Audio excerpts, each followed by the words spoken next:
Salam əziz abituriyentlər, 9-cu siniflər və 11-ci siniflər, yəni buraxılış imtahanı verənlər, verəsi şagirdlərimiz sizin üçün ən lazım olan konspektləşdirilmiş qaydanı sizin üçün az sonra izahlarını verəcəm ki, artıq siz rahat bir formada testləri necə işləmək lazım olduğunu, yolunu, metodunu biləndən sonra artıq hər hansı bir tərcüməyə ehtiyac olmadan testləri çox rahat formada yerinə yetirəcəksiniz. Bizim bugünkü mövzumuza baxaq.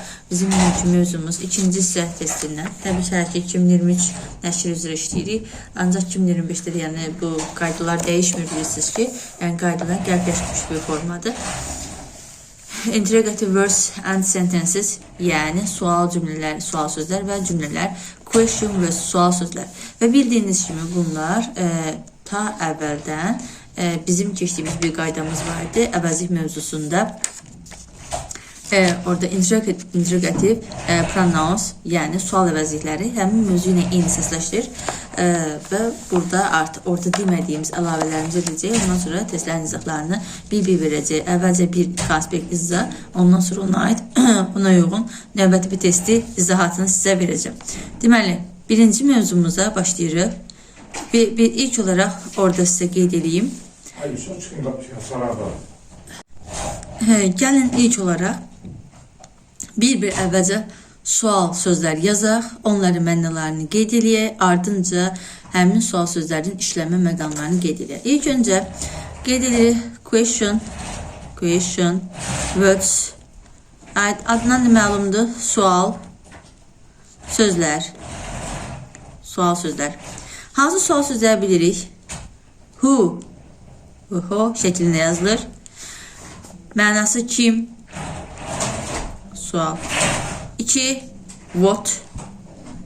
Mənası nə? Hara? Hansı? Mənalarını verir. 3. Whom?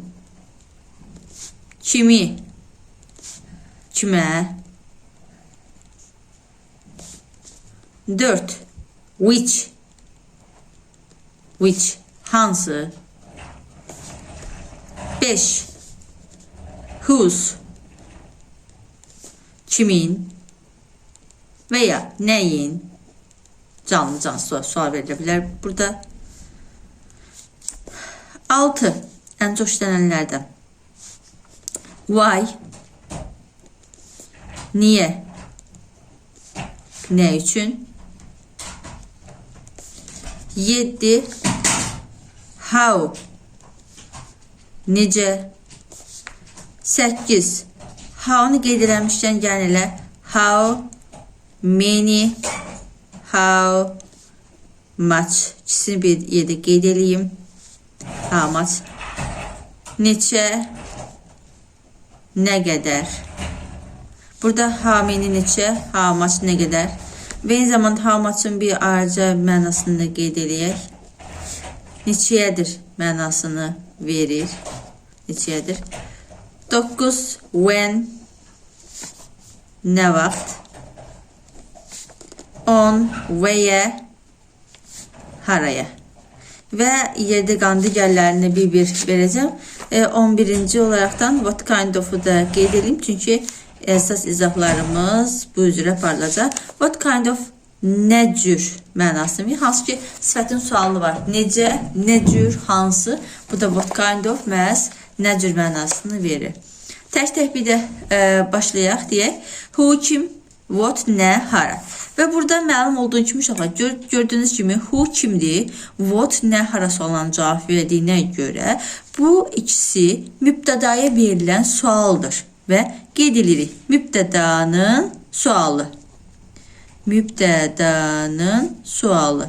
Əgər subyektimiz, yəni mübtədamız canlı olacaqsa ona who ilə, mübtədamız cansız olacaqsa o zaman what ilə sual veriləcək.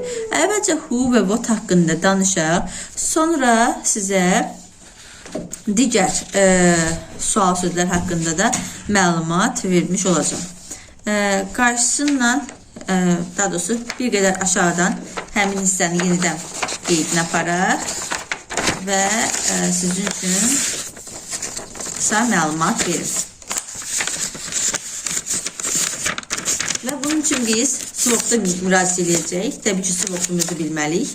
Deməli, bildiyiniz kimi who'nun mənası who, kim sualına cavab verirdi.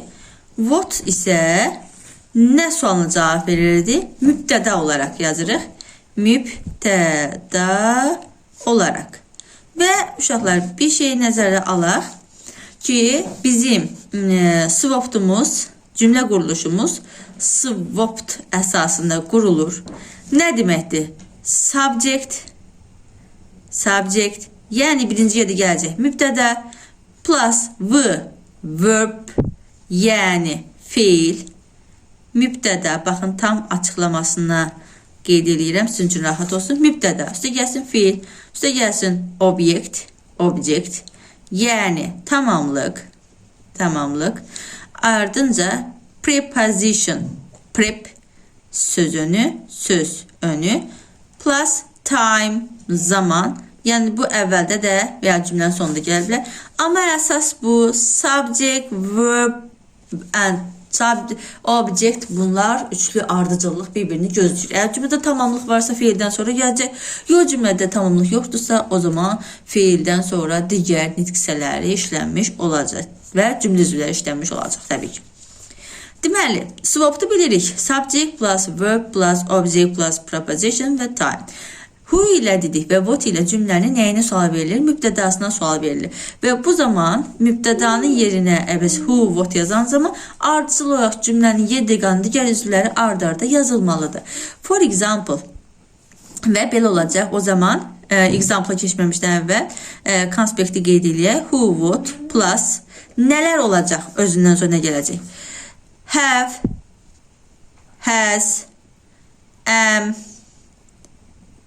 is, are, xəbər formaları qeyd olunacaq. Verb, bu indiki zamanda olarsa feilin sonunda s, keçmiş zamanda olarsa verb sonunda it və yaxud da possible to, yəni feilin ikinci forması. Yəni keçmiş zaman olarsa feilin ikinci formasında. Baxın, belə ikinci forması qeyd eləyək. Deməli, who və what cümlənin mübtədası olarsa, mübtədə sual verilərsə, özündən sonra birbaşa olaraq feil gələcək. Və mübtədanı atırıq, onların yerinə biz feillər yazır. Have, has, am, is, are varsa onlar yazır. Və əgər indiki zamandadsa, baxın, indiki zamandadsa, mütləq sonuna s artırılmalıdır. Keçmiş zamanda olarsa feilin sonuna ed artırılmış olacaq. Və yaxud da to be'nin keçmiş zaman forması was, were işlənə bilər. Və yaxud da shall, be, will, be ola bilər. Yəni, belə deyək, who və what ilə cümlənin mübtədasına sual verilərsə, o zaman nöqtələrdən sonra have, has, am, is, are, verb, indiki keçmiş hamısını qeyd eləmişik, was, were və shall be, will be gəlmiş olacaq. Bu birinci qaydamız.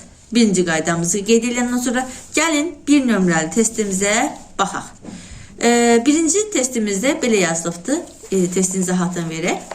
Choose the correct variant, düzgün variant seçin deyir.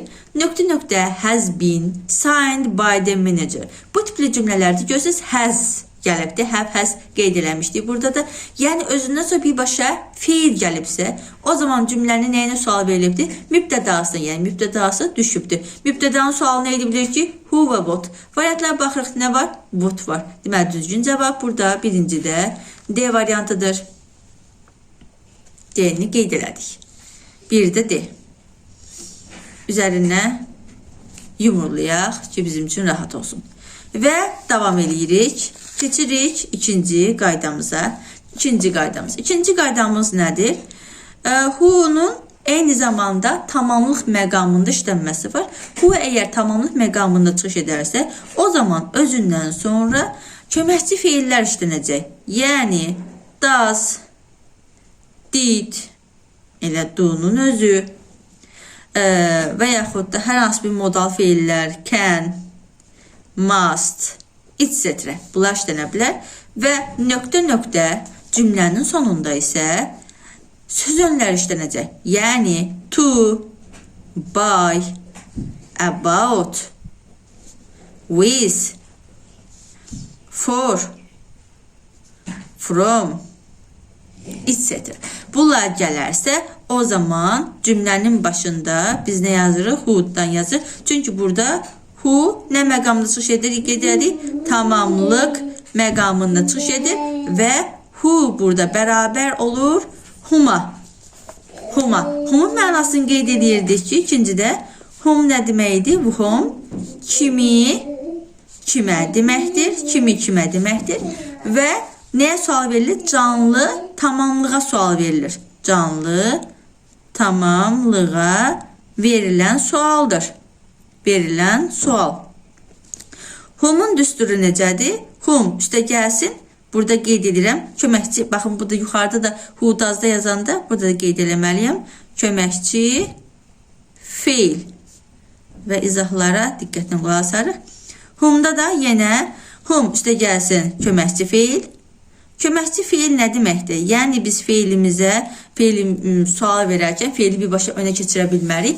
Ona sual verməkdən ötürü köməkçi feillər olan məsələn do-dan, does-dan, did-dən və yaxud da hər hansı bir modal feillərdən, can-dən, must-dan istifadə edirik.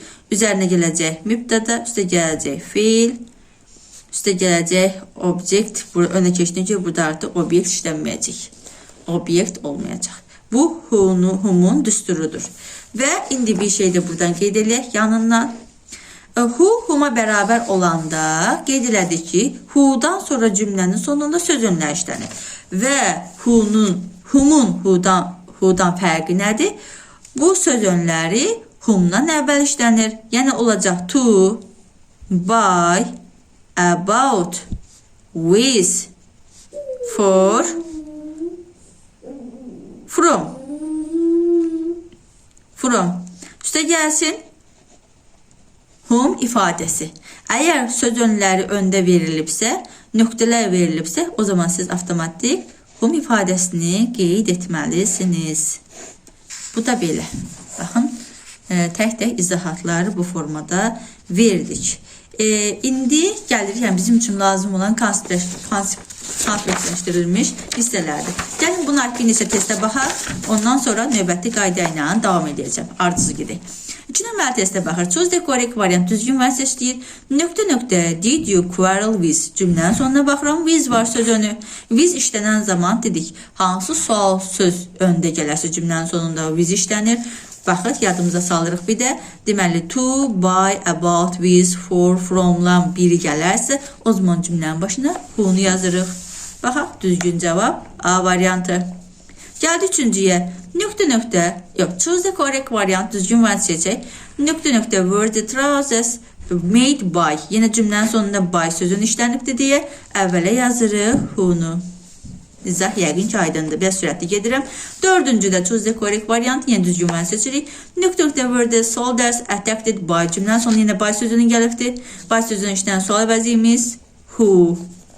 Sual sözümüz who. Düzgün cavab A variantıdır. Və davam edirik. Choose the correct variant. Düzgün variant seçirik. Were they waiting for. Cümlənin sonunda for sözünü var. Burada yenə biz who-nu yazmalıyıq. Bir who-dur. Bir də belə bir ifadəmiz var. Nə üçün ifadəsi var. Bunu da burada qeydini aparacağım. Deməli, belə bir ifadəmiz var. What, for bərabərdir why ifadəsinə. Yəni, niyə, nə üçün mənasını verir. What, for, yəni cümlənin sonunda for işlənən zaman cümlənin əvvəlində biz what sual söz yazırıq və bərabərdir why-a. Yəni bu demək ki, why for şəklində işlənə bilməz. Why cümlənin başında işlənsə, cümlənin sonunda for işlənə bilməz. Cümlənin sonunda for işlənərsə, orada what işlənir. Düzgün cavablar o zaman olacaq nə? Were they waiting for ifadəsinə bir who-nu yazırıq, bir də what yazırıq. Düzgün cavab 1, 2, yəni C variantıdır.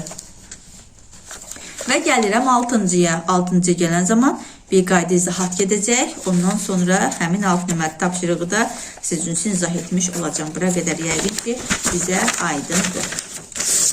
Davam edirəm. Deməli, belə bir qaydamız var eyni zamanda. Bildiyimiz kimi tamamlığın önündə və ismin önündə, yəni bura qeyd edirəm noun, yəni isim. İsmin önündə nə işlənə bilər? Sifət işlənir, yəni adjektiv, adjektiv. İşlənə bilər numeral, numeral, say. İşlənə bilər possessive pronoun, və yaxud işlənə bilər demonstrative pronoun, demonstrative pro yaza, demonstrative pro işlənə bilər və bir də determine pronoun, yəni təyin əvəzliklər işlənə bilər. Üstə gəlsin noun. İsim olarsa biz bunlara nə ilə sual verir? Yəni burada yerləşən sual, burada işlənə numeral saya, sifətə, yerli əvəzinə, işarə əvəzliklərinə və təyin əvəzliklərinə nə ilə suala verə bilərik? Özündən sonra isim gələrsə, o zaman hansı sual sözü işlənə bilər? 1.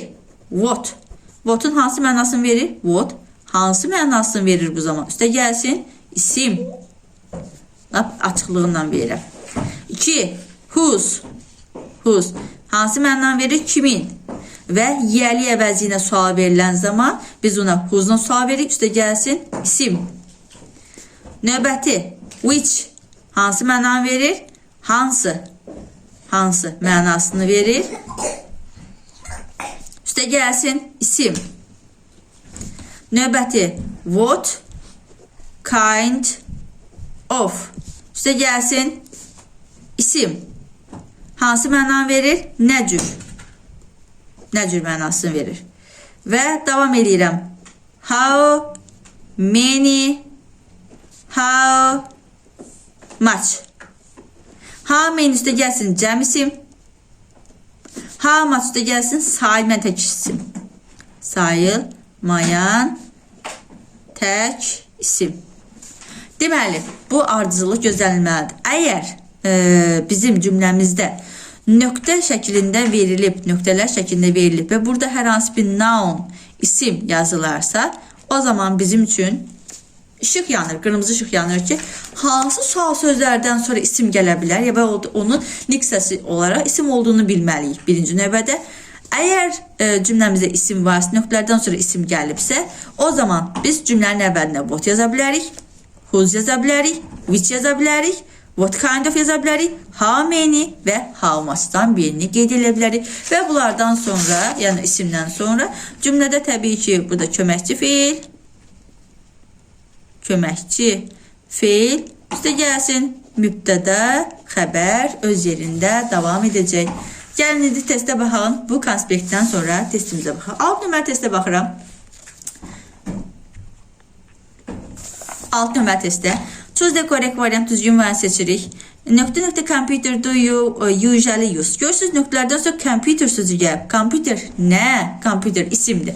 İsmə nə ilə sual verirdik? Ya ismin önündə, daha doğrusu ismin önündə hansı təyin edicidə işlənə bilir? Bir dənə təkrarlayaq.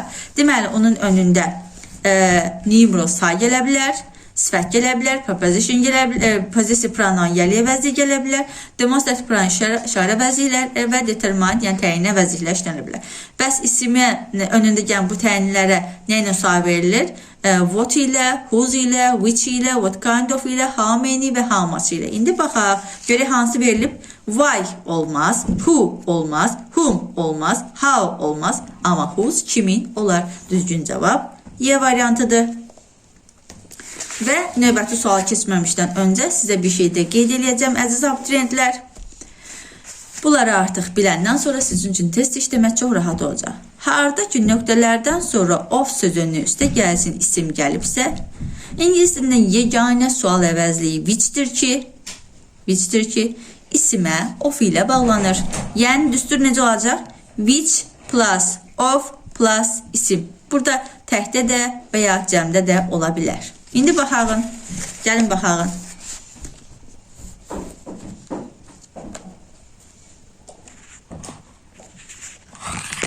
Neçə nömrə testə baxırdıq? Gördüyünüz kimi 7 nömrə testə baxırdıq.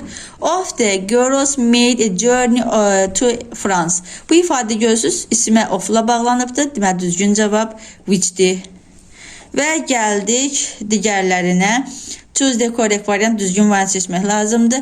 Did his parents punish him cümləsində görürsüz burada did his parents valideynlər, yəni onun valideynləri mübtədadır, punish xəbərdir, him onu onadır, tamamlıq var. Deməli bizim mübtədamız, feilimiz və tamamlığımız varsa, deməli bunların heç birinə sual verilməyibdir. Yəni what ilə sual verə bilmərik və who ilə sual verə bilmərik. Çünki nə sualını yoxdur, verəcək bir şeyimiz yoxdur və who ilə sual verə bilmərik. Deməli, burada düşən cümlə üzvü bunlardan heç biri deyil. Çünki mübtədamız var, feilimiz var, tamamlığımız var. What bir mübtədanın tamamlığının sualıdır. Eyni zamanda hansı sualın cavab verir. Amma burada isim yoxdur, axı ki biz önündə what işlədik. Who isə mübtədaya və tamamlığı verilən sualdır. Hər ikisi də cümləmizdə varsa, o zaman bu sual sözlərdən heç birini yaza bilmərik. Çünki bu sual sözlər cümlədə düşən üzvün yerinə işlənən sual sözdür. Why və when yazacaq. Çünki niyə, nə üçün səbəb yoxdur cümlədə və when nə vaxt, nə zaman yoxdur. Tərcümə eləsək, onun valideynləri onu cəzalandırdı. Why, niyə, when, nə vaxt. Düzgün cavab 1-3A variantıdır. Və gəlirik 9-a. Did you sell the bike to? Cümlənin sonunda to sözünü varsa, avtomatik qeyd edirik who'nu. Bunu artıq düsturdan bilirik. 10. Will you go to the London with? Cümlənin sonunda with varsa, avtomatik qeyd edirik who. 11. Nöqtə shoes have been mended ifadəsində shoes isimdir. İsmin təyini ismə nə ilə sual verir, ya da ismin önündə olan təyinə nə ilə sual verir? Whose ilə və which ilə. Özündən sonra isim gələrsə, ismin əvvəlində hansı sual sözü yazıla bilər? Whose, which. Düzgün cavab 2-3 C variantıdır.